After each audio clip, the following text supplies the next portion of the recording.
کے ارکان کتنے دنوں پر مشتمل ہے؟ 5۔ پہلا کون سا ہے؟ 8، دوسرا 9، تیسرا 10، 11 اور 12۔ یہ 5 ایام آپ نے یاد رکھنے ہیں، 8 ذوالحجہ، 9 ذوالحجہ، 10 ذوالحجہ، 11 ذوالحجہ، 12 ذوالحجہ۔ 8 ذوالحجہ کا دن ہم نے گزارنا ہے مینا میں، وہاں پڑھیں گے 5 نمازیں۔ 5 نمازیں مینا میں پڑھنا سنت ہے، اور پہلی نماز ہوگی ظہر، پہلی کون سی پڑھیں گے؟ پھر عصر، پھر مغرب، اگلی عشاء، اور پھر فجر۔ یہ فجر کی نماز ہم ادا کریں گے تو یہ کون سی تاریخ ہو جائے گی؟ 9 ذوالحجہ۔ شاباش۔ اچھا، 9 ذوالحجہ کا دن it's the most important day of Hajj. یعنی اگر آپ کو کوئی کہتا ہے کہ حج کس دن ہوتا ہے، حج ہوتا ہے 9 ذوالحجہ کو، یاد رکھیے حج کا دن کون سا ہے؟ 9 ذوالحجہ۔ یہ وقوف عرفہ یہ حج کا رکن اعظم ہے، دا موسٹ امپورٹنٹ رکن آپ کہہ لیں۔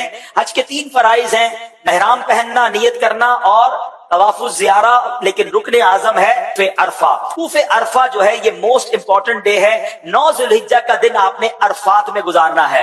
اچھا، اب 9 ذوالحجہ عرفات میں جب آپ پہنچیں گے، وقوف عرفہ کا جو وقت ہوتا ہے، جب اس کو کہیں کہ عرفات کے دن کا وقوف کا وقت شروع ہوتا ہے، جب ظہر کا وقت شروع ہوتا ہے نا، تو یہ وقت شروع، سبحان اللہ، جیسے ہی ظہر کا وقت شروع ہوا، جتنے لوگ عرفات میں احرام کی نیت کے ساتھ موجود ہیں وہ سب کے سب حاجی ہو جاتے ہیں۔ لیکن عرفات سے غروب آفتاب تک نہیں نکلنا ہے، جب تک غروب آفتاب مغرب کا ٹائم نہ ہو جائے آپ نے عرفات نہیں چھوڑنا، جو اس سے پہلے نکل جاتا ہے اس پر دم ہو جائے گا۔ تو یاد رہے، ظہر کے وقت میں ظہر پڑھنی ہے، عصر کے وقت میں عصر پڑھنی ہے، اپنے اپنے خیموں میں پڑھیں یا جماعت کر لیں اور وہاں عبادت کریں، دعائیں کریں۔ غروب آفتاب سے پہلے پہلے عرفات کو نہیں چھوڑنا ہے۔ اب جب غروب آفتاب کے بعد آپ نکلیں گے تو اب جانا ہے مزدلفہ، اور مزدلفہ پہنچ کر اللہ کی شان دیکھیں۔ عرفات میں مغرب کا وقت ہو گیا ہے مگر مغرب پڑھنے کی اجازت نہیں ہے۔ اچھا، مزدلفہ میں بھی مغرب اور عشاء پڑھیں گے مگر عشاء کا وقت شروع ہو جانے کے بعد پڑھیں گے، یعنی عشاء کا وقت شروع ہو گیا، اب مغرب اور عشاء پڑھیں گے، اور اس کو ملا کر پڑھنے کا طریقہ یہ ہے کہ مغرب کے پہلے فرض پڑھیں گے، پھر عشاء کے فرض پڑھیں گے، پھر مغرب کے نوافل، مغرب کی سنتیں اور نوافل، پھر عشاء کی سنتیں وتر وغیرہ ادا کیے جائیں گے۔ اب یہ رات ہے 10 ذوالحجہ کی رات، صبح 10 ذوالحجہ ہے، یہ رات گزاریں گے مزدلفہ میں، اور اس رات عبادت بھی کریں گے۔ اور یہاں فجر کی نماز پڑھنا یا فجر کے وقت میں یہاں ہونا ضروری ہے، کیونکہ مزدلفہ کا جو کا وقت ہے جب شروع ہوتا ہے کہ جب فجر کا وقت شروع ہوتا ہے۔ اچھا، اب صبح ہو گئی، یہ صبح کون سی ہے، کون سی تاریخ ہو گئی؟ 10 ذوالحجہ۔ پاکستان میں کیا ہوتا ہے، کون سی عید ہوتی ہے؟ بقرہ عید۔ حاجی دیکھو کیسے کمال کی عید منا رہا ہوتا، لوگ اچھے کپڑے پہنے ہیں، منہ لگائے گھوم رہے ہوتے ہیں، ایسے عید مبارک کر رہے ہوتے ہیں۔ حاجی کے احرام بھی میلا، اس کے بال بھی بکھرے ہوئے، اس کی آنکھیں بھی تھکن سے چور ہے، یہ کیسی؟ واللہ یہ ساری دنیا کی ہے، کیونکہ اللہ کو یہ میلا کچھ اللہ حاجی بڑا پسند۔ آج عید کا دن ہے اور حاجی کو 3 کام کرنے ہیں، 10 ذوالحجہ کو 3 کام کرنے ہیں، اور یہ تینوں کام ایک ترتیب سے سیکوینس سے کرنا بڑا ضروری ہے، ٹھیک ہے؟ یاد رکھیے گا، پہلے حاجی نے کیا کرنا ہے؟ رمی کرنی ہے۔ کیا کرنا ہے؟ اس کو رمی کرنی ہے شیطان کو کنکریاں مارنی ہے، بڑے شیطان کو۔ اس دن ایک ہی جمرے کو، ایک ہی شیطان کو کنکریاں مارنی ہے، 7 پتھر مارنے ہیں۔ رمی کرنے کے بعد حاجی نے کیا کرنی؟ قربانی۔ کیا کرنی ہے؟ اچھا، رمی کر لی تو قربانی، جو بھی کرنے والا اس کو بتائیں گے میں نے رمی کر لی، وہ اس کی قربانی ہو جائے گی۔ قربانی ہو گئی تو اس کے بعد حاجی نے حلق کروانا ہے یا قصر کروانا ہے، تقصیر کرنی ہے، بال اتروانے ہیں۔ اب وہ احرام سے فارغ ہوتے۔ جناب والا کتنے دن ہوئے؟ 2 دن تو ہوئے ہیں۔ 10 ذوالحجہ، 8 کو تو احرام باندھا تھا اور 10 کو فارغ ہو گیا، ٹھیک ہے؟ تو نو ٹینشن ایٹ آل۔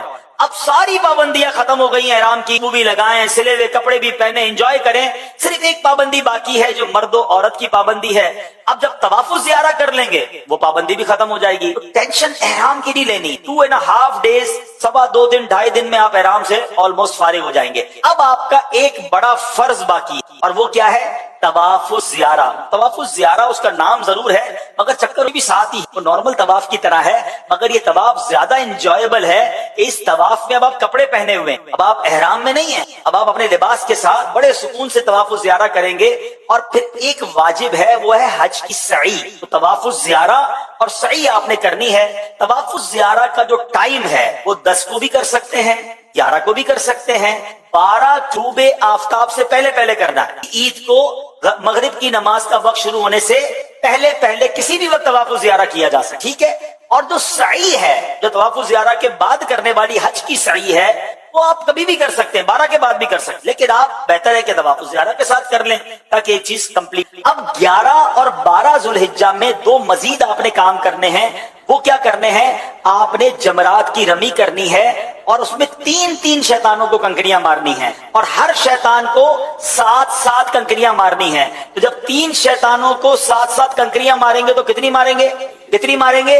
21 کنکریاں 11 ذوالحجہ کو بھی ماریں گے اور 21 کنکریاں 12 ذوالحجہ کو بھی ماریں گے۔ Very good. اچھا، اب 11 اور 12 میں جمرات کی رمی کا وقت شروع کب ہوتا ہے؟ یاد رہے، جیسے ہی ظہر کا وقت شروع ہوتا ہے نا، جمرات کی رمی کا وقت بھی شروع ہو جاتا ہے۔ تو ظہر کے بعد سے لے کر اگلے دن صبح صادق تک آپ کبھی بھی رمی کر سکتے ہیں۔ چلیں جناب، حج کے 5 ایام پورے ہو گئے، اب بھی خود بھی یاد کر لو، دوسرے حاجیوں کو بھی بتانا۔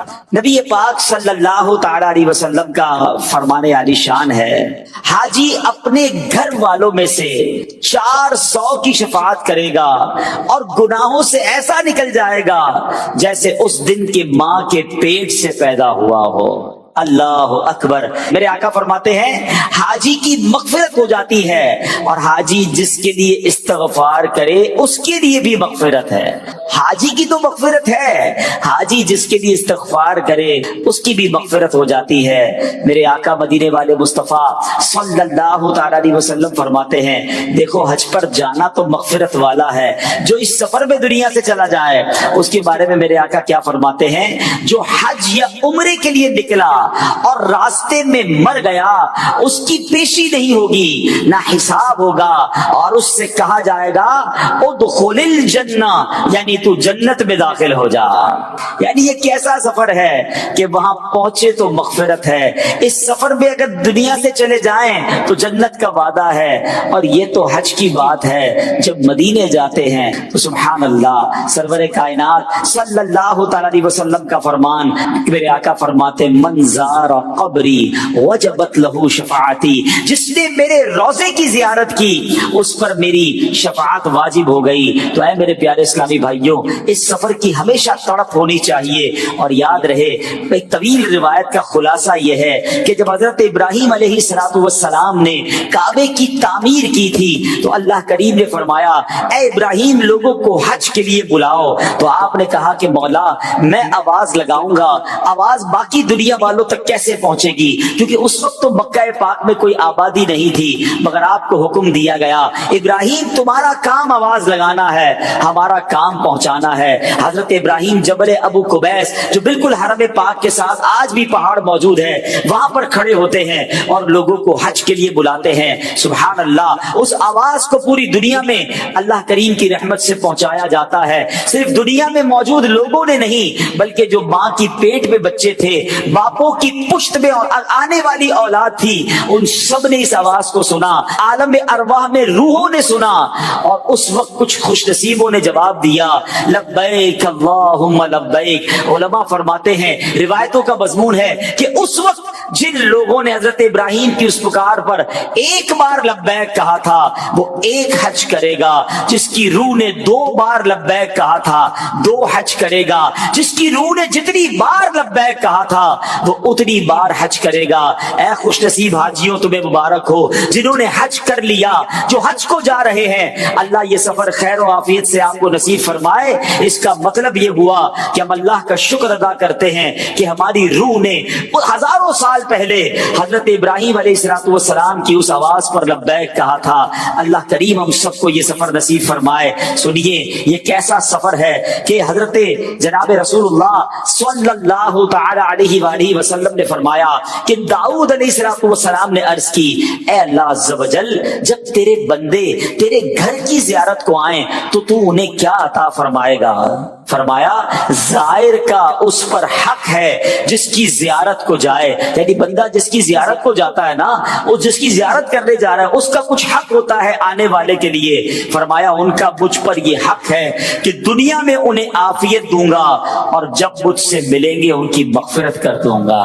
اے حاجیوں، تم کتنے خوش نصیب ہو، سبحان اللہ۔ روایتوں میں آتا ہے کہ عرفہ کے دن وقوف کرنے کا حال یہ ہے کہ اللہ عز و جل آسمان دنیا کی طرف خاص تجلی فرماتا ہے، اور تمہارے ساتھ یعنی ان حاجیوں کے ساتھ ملائکہ پر مباحات فرماتا ہے، ملائکہ کے سامنے گویا فخر کا اظہار فرماتا ہے میرے بندے دور دور سے پراگندہ سر میری رحمت کے امیدوار بن کر حاضر ہوئے، اگر تمہارے گناہ ریتے کی گنتی اور بارش کے قطروں اور سمندر کے جھاگ کے برابر ہو تو میں سب کو بخش دوں گا۔ میرے بندو واپس جاؤ، تمہاری مغفرت ہو گئی اور اس کی جس کی تم شفاعت کرو۔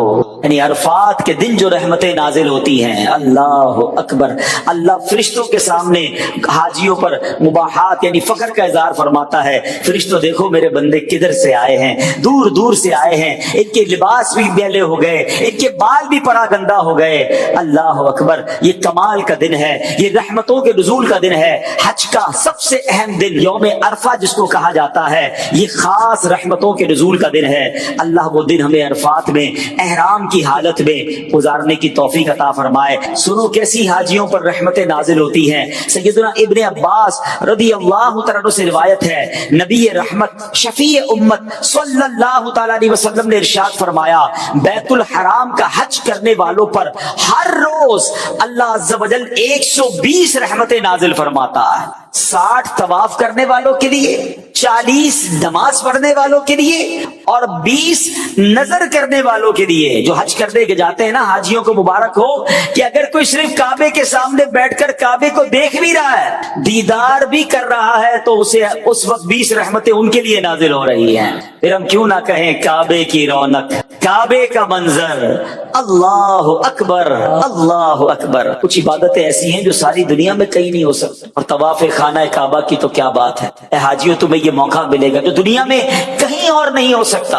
اس کی ایک روایت سنا دوں کہ نبی پاک صلی اللہ علیہ وسلم فرماتے، ترمذی شریف کی حدیث ہے، جس نے 50 مرتبہ طواف کیا گناہوں سے ایسا نکل گیا جیسا آج اپنی ماں سے پیدا ہوا ہو۔ آؤ میرے پیارے حاجیوں، اب حج اور عمرہ کرنے اگر جاتے ہیں تو کچھ نیتیں امیر اہل سنت نے عطا فرمائی ہیں۔ انما الاعمال بالنیات، یاد رکھیے اعمال کا دار و مدار نیتوں پر ہے۔ نیتیں بہت پیاری پیاری رفیق الحرمین کتاب میں موجود ہیں۔ میں چاہوں گا ہمارے عبدالحد بھائی رفیق الحرمین کا ڈسپلے کریں۔ یقین کریں یہ کتاب واقعی رفیق الحرمین ہے، یہ حرمین کی ساتھی ہے۔ ہر حاجی کے ہاتھ میں کتاب ہونی چاہیے، بلکہ میں تو مشورہ دوں گا کچھ زیادہ کتابیں لے لیں۔ لاکھوں روپے خرچ کر کے حج پر جا رہے ہیں، کم از کم 12 کتابیں یہ ساتھ لے جائیں۔ اس کتاب کا فائدہ یہ ہوگا، آپ کو بھی فائدہ دے گی، کسی حاجی کو آپ دے دیں گے، وہ بھی پڑھے گا تو انشاءاللہ اس کو فائدہ ہوگا۔ کیا خوبصورت نیتیں لکھی ہیں امیر اہل سنت نے، میں چند بیان کر دیتا ہوں، باقی 56 نیتیں آپ اس میں پڑھ سکتے ہیں۔ سب سے پہلی اور اہم ترین نیت یہ ہے کہ صرف رضائے الہی عز و جل پانے کے لیے حج کروں گا، اللہ کی رضا کے لیے حج کروں گا۔ دوسری، اس آیت مبارکہ پر عمل کروں گا، وَأَتِمُّ الْحَجَّ وَالْعُمْرَةَ لِلَّهِ، ترجمہ کنز الایمان، حج اور عمرہ اللہ کے لیے پورا کرو۔ اور یہ نیت صرف حج کرنے والا کرے کہ اللہ عز و جل کی اطاعت کی نیت سے اس حکم قرآنی وَلِلَّهِ عَلَى النَّاسِ حِجُّ الْبَيْتِ مَنِ اسْتَطَاعَ إِلَيْهِ سَبِيلًا، اور اللہ کے لیے لوگوں پر اس گھر کا حج کرنا ہے جو اس تک چل سکے۔ اس پر عمل کرنے کی سعادت حاصل کروں گا، نبی پاک علیہ الصلوۃ والسلام کی پیروی میں حج کروں گا، ماں باپ کی رضا مندی لے لوں گا، بیوی شوہر کو رضامند کرے، مقروض جو ابھی قرض ادا نہیں کر سکتا وہ اپنے قرض خواہوں سے اجازت لے۔ ایک اور بڑی اہم نیت ہے، مال حلال سے حج کروں۔ ہاں، یہاں یہ بھی بڑا مسئلہ ہے کہ جناب پہلے تو حرام کام کیے، اب بندہ سمجھتا چلو جا کے حج کر لوں گا تو سارے گناہ معاف ہو جائیں گے۔ حرام مال سے حج نہ کریں، سنیے گا، ورنہ حج قبول ہونے کی امید نہیں۔ آپ نے سفر مدینہ کی تیاری کیسے کرنی ہے، سفر حج کی تیاری کیسے کرنی ہے؟ سب سے پہلے تو ڈاکیومنٹس کے معاملات ہیں۔ جنہوں نے ماشاءاللہ گورنمنٹ کے حج اسکیم میں فارم جمع کرا دیا، امید ہے اپنے ڈاکیومنٹس اور ویکسینیشنز اور وہ ساری آپ نے پوری کر لی ہوں گی۔ یہاں میں ڈاکیومنٹیشن کے حوالے سے آپ کو 2-3 ٹپس یہ دے دیتا ہوں کہ دیکھیں، یاد رکھیں، سفر جو ہے نا اس میں مسافر کی جان کیا ہوتی ہے، یہ سب سے اہم چیز ہے۔ آپ کا پاسپورٹ